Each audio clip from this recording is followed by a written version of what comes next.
নমস্কার, আমি সায়নী মুখোপাধ্যায় আন্তর্জাতিক নারী দিবস উপলক্ষে তিলোত্তমা মজুমদারের মণিকাঞ্চন কবিতাটি পাঠ করছি।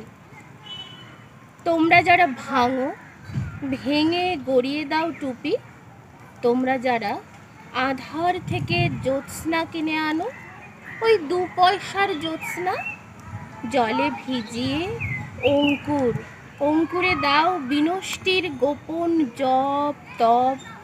তোমরা যারা চাঁদের চেয়ে বেশি আর অনেক বেশি লুকিয়ে রাখো পাপে, তোমরা তোমরা যারা মন্দিরের গর্ভগৃহের শনি, আমি তাদের গুহ্য কথা প্রকাশ করব বলে কথার মধ্যে মিশিয়ে দিই কাঞ্চনের মণি।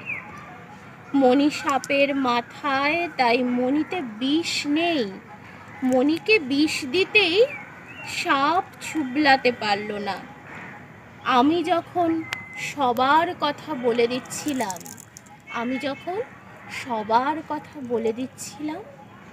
নমস্কার।